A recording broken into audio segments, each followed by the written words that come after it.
ಆತ್ಮೀಯ H16 news ಅರ್ಧ ದೇಶದ ನಮಗೆ ಸ್ವಾಗತ. ನಾನು ನಿಮ್ಮ MI ಅದು ಮಲ್ಲಪ್ಪ ಜುದಾರ್. ಆತ್ಮೀಯರೇ, ಒಂದು ಘಟನೆ ನಡೆದು ಬಿಟ್ಟಿದೆ ನಮ್ಮ ಲಕ್ಷ್ಮಣ ಸವದಿಯವರ ಮನೆ ಹತ್ತಿರ ಮನೆಯಲ್ಲಿ ಅಲ್ರಿ.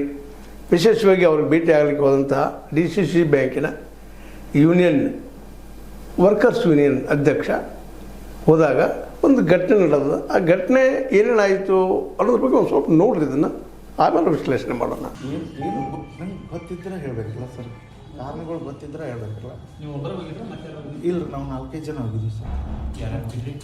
ನಾನು ರೀ, ನಮ್ದು ಇನ್ನೊಬ್ಬರು ಕಮತಿಗೆ ಅವ್ರ ಹತ್ತದ ರೀ, ಅಭಯ್ ಲಕ್ಡಿ ಅಂತ ರೀ, ಮಾಬಲ್ ಪಾಟೀಲ್ ಅಂತ 4 ಮಂದಿ ನಾವು ಹೋಗಿದ್ದೀವಿ ರೀ. ಎಲ್ಲರ ಮೇಲೆ ಅಲ್ಲೇ ಆಗಿದ್ರು. ಅವ ಕಮತಿಗೆ ಅವ್ರ ಮೇಲೂ ಎಲ್ಲ ನಮ್ಮ 4 ಮಂದಿ ಮೇಲೆ ಅಲ್ಲೇ ಮಾಡ್ಯಾರ.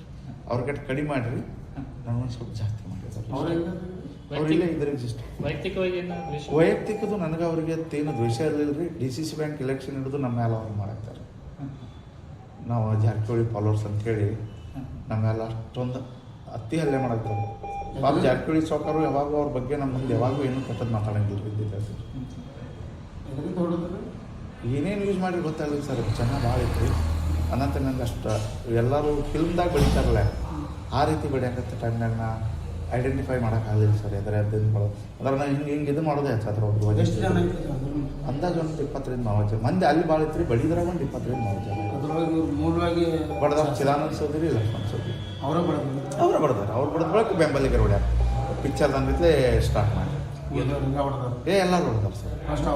ಫಸ್ಟ್ ಕೈ ಎತ್ತಿದ ಅವ್ರು. ನೀವು ಯಾಕೆ ಹೋಗಿರೋ ಮನೆಗೆ? ಅದು BIಗಳಿಗೆ ನಮಗೆ ಒಂದು ಇದು ಬಂದಿತ್ತು ರೀ. ಆ BIಗಳು ಸೊಕ್ಕರ್ ಮನೆಗೆ ಹೋಗೋನು ಬಾ ಅಂತ ಕರ್ಕೊಂಡು ಹೋದ್ರು. ಇಲ್ಲಿ ಇರೋ BI ಇಲ್ಲ ಸರ್. ಅವ್ರಿಗೆ ನಮಗೆ ಏನೂ ಇಲ್ಲ ರೀ, ಎಲ್ಲಾಡೋದು. ಅವ್ರು ನಮ್ಮ ಬಗ್ಗೆ ಕೆಟ್ಟದ್ದು ಇರ್ಬೋದು ರೀ, ನನಗೇನು ಅವ್ರ ಬಗ್ಗೆ ಕೆಟ್ಟದ್ದಿರಲಿಲ್ಲ ಸರ್. ಹಾಗಾಗಿ ಏನು ಕಾರಣ ಇರ್ಬೋದು ಸರ್ ಅಂದ್ರೆ DCC ಬ್ಯಾಂಕ್ ಎಲೆಕ್ಷನ್ದಾಗ ನಾವು ಜಾರಕಿಹೊಳಿ ಸಾವ್ಕಾರ್ ಫಾಲ್ ಓಡಾಡ್ತೀವಿ ಅನ್ನೋದೊಂದು ಭಾಳ ಸಿಟ್ಟು ಅವ್ರಿಗಿತ್ತು ರೀ. ಮೊನ್ನೆ ಅವ್ರು ಅಡ್ಯಾನ್ ಟ್ರಾನ್ಸ್ಫರ್ ಆಗ್ತಾರಲ್ಲ ಶಂಕರ್ ನಂದೇಶ್ವರ ಅಂತ, ಅದನ್ನು ನಾನೇ ಟ್ರಾನ್ಸ್ಫರ್ ಮಾಡಿಸಿ ನಾನು ಸಿಟ್ಟಲೇ ಇವ್ರು ಇದನ್ನೆಲ್ಲ ಮಾಡಿದ್ರಿ ಸರ್. ಆ್ಯಕ್ಚುಲಿ ಅದ್ರಾಗ ನಮ್ಮ ಪಾತ್ರ ಏನೂ ಇಲ್ಲ ರೀ. ನಾವು ಹೇಳ್ರಿ ಹೆಂಗೆ ಆಗ್ತಾವೆ ಹೇಳ್ರಿ. ಆ ಸೀಟ್ ಇಟ್ಕೊಂಡು ಅವ್ರ ಹಳೆ ಏನೋ ಮುಂಜಾನೆ ಅವ್ರಿಗೆ ಫೋನ್ ಮಾಡಿ ಹೇಳ್ದಂಗೆ ಕಾಣಿಸ್ತಾರೆ. ನಾವು ಅದು ಕೊಡ್ಲಿಕ್ಕೆ ಮಾಡಿ ಈಗ ನೀವು ಕಂಪ್ಲೀಟ್ ಮಾಡ್ತೀನಿ. ನಂದು ಏನೈತೆ ಕಾನೂನಾತ್ಮಕ ಎಲ್ಲ ಹೋರಾಟ ಮಾಡ್ತೀನಿ.